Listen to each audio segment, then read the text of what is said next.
Hey everybody, Dutchman Mods and Repairs here. Another video, and this is not an auto video, so a little switch back to a little home project I'm working on.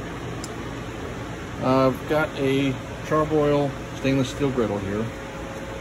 We bought years and years ago. A little dirty, but anyhow, we use it a lot,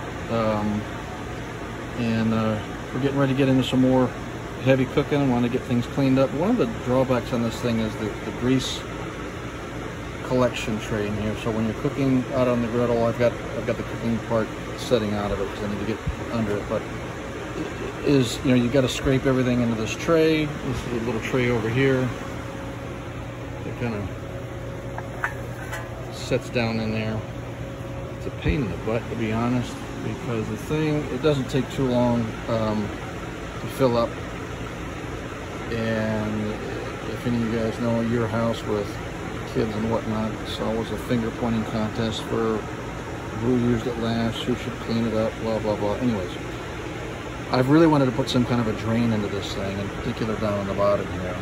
And so I've come up with an idea on how I'm going to do this.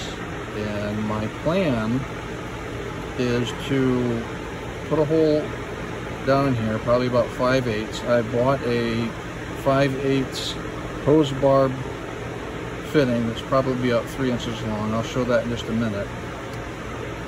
I could not find anything like threaded wise with washers flat enough to put down on the bottom, because I want to have as little collecting in here as possible. So I want that entryway for the drain. It has to be, as close to flat as possible. I don't have a welder at my house. And even if I did, I'm not a welder, and I would probably do far more damage than I would fix anything. So the slack way of taking it is some JB Weld, high temperature JB Weld. We're going to give that a crack. I've used JB Weld before and been unbelievably surprised on how strong this stuff is. It's just absolutely amazing. So I'm going to give it a shot here. And so what I'm going to do is I'm going to go inside. I'm going to show you what I've done and prep for this. But basically the gist is I've got a 5/8 copper washer kind of sitting on top. It'll be JB welded on top of that barb fitting. And then once I drill the hole, I'll let that slide down. The washer will seat in the bottom down here. I'm going to put some JB Weld on this side, get that settled on this side, let that set. Then I'll flip the griddle over. Then I'm going to JB Weld the back side of it, because obviously I don't want, I'm trying to avoid any kind of leakage. And then I'll get 5/8 ID high temp hose, maybe a hydraulic hose, or I don't know, maybe I won't even need high temp.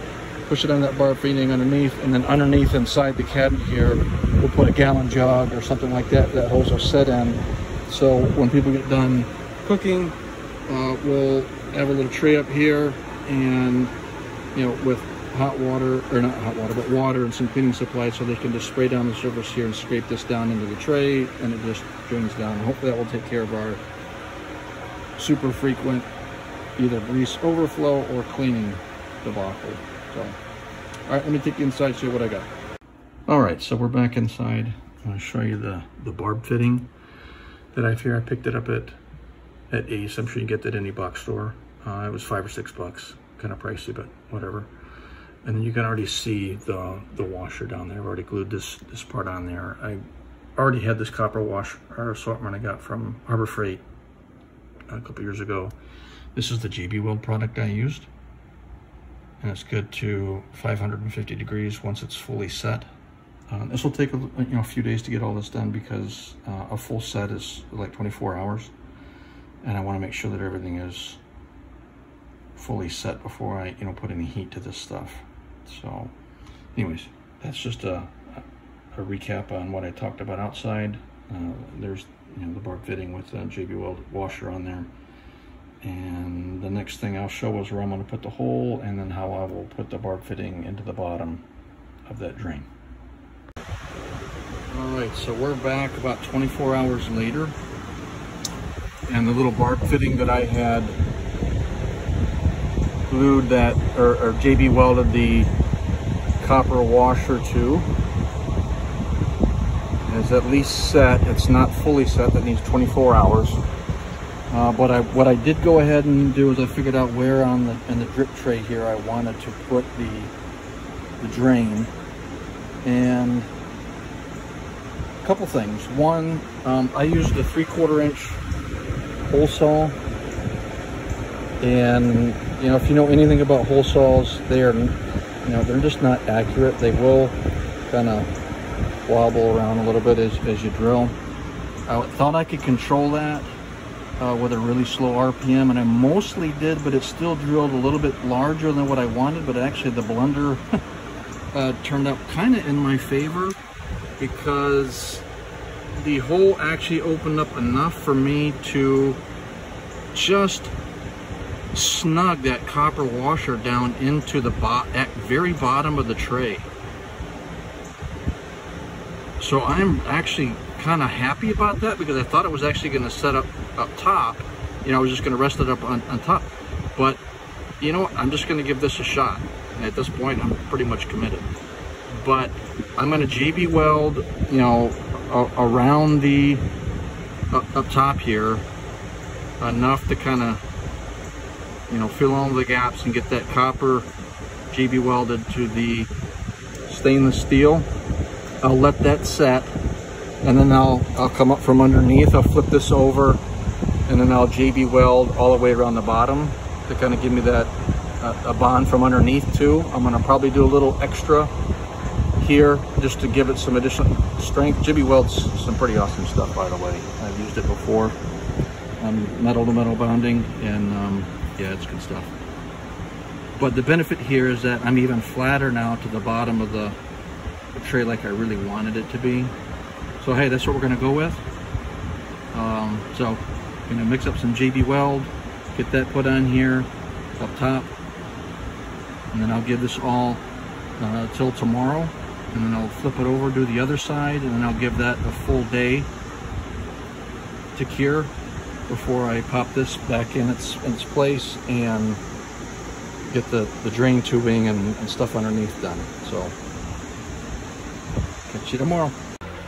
Okay, I've got the JB weld on there. I know it looks a little bit messy. The camera's really not showing this very well, and quite honestly I don't care if it's really messy or not. It will settle a little bit, but the nice thing about JB weld is you can kind of form it. So, you know, around the very edges of the washer, I did, you know, kind of spread it out, you know, onto the washer and a little bit over to kind of, once it hardens up, it'll be even that bigger of a, ooh, and a yellow jacket coming after me. Sorry about that. It'll even have more of a hold, and I did make sure everything was cleaned up good with some rubbing alcohol and no water on there, and good thing from the grease and all that stuff. So, all right, and give that 24 hours, and then we'll be back to do the other side. All right, so we're back. 24 hours later. This is the flip side, and this is where I'm going to be doing some JB welder on the bottom here.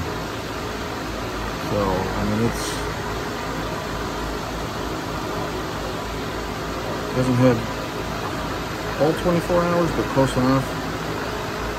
And I'm going to JB weld, you know, fill in the base, and then come up just a little bit, and maybe spread out just a little bit. So that's what's next. Okay, so I've done the weld, you know, the JB weld, and yeah, ignore the crappy looking grill. I know it's got to get cleaned, right? We're not focused on that. That'll all get scraped off and cleaned up. Gotta get into this, but basically I built up, and you can kind of form this stuff. So I kind of filled in the gap underneath, and then I kind of, the best I could, I went up the barbs over a couple of them, and then kind of down, so that once all that hardens, it'll kind of make that, hopefully, that much stronger. So we'll see how it goes. Gonna give this 24 hours. And I think what I'm gonna do is I'll give this a good 24, 36 hours to cure. I'll flip this over, and I wanted to get some temperature readings. I use my laser thermometer, and I'm gonna I'll get the griddle fired all the way up as hot as it will go. and then I'm going to do some temperature checks on, you know, what temperature the grease trap or grease tray normally gets. And then I want to see what everything else gets here too, because my next kind of dilemma, if you will, is going to be what kind of tubing I'll be able to use from here down into the bottom, where I want to collect all the, you know, the stuff that gets washed off. And so I'm going to have to make some decisions on how I'll do that, but we'll generate that scenario based on what temperatures we read here. All right, we're back. Got everything kind of scraped off, like baked down crap. I still got a lot of work to do there, but anyways, we got everything back together again. Get down here, this is everything set in place here in the griddle.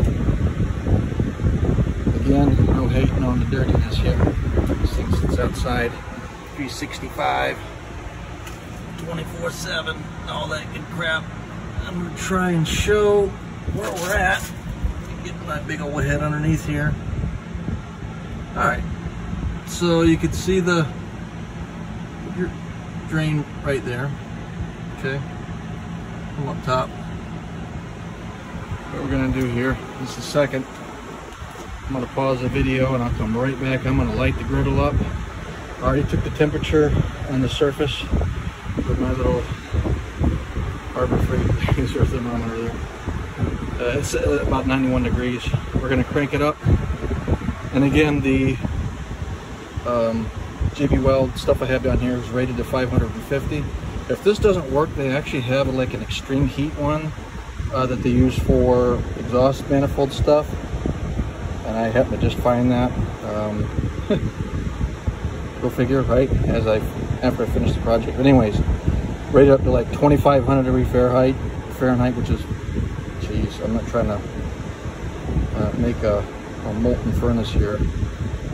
But we're going to fire this up, start taking some temperature readings. We'll see what the temperature gets down in here, and then I'll go underneath as well, and we'll take some temperature readings off the bottom of that barb fitting, and we'll see where we're at.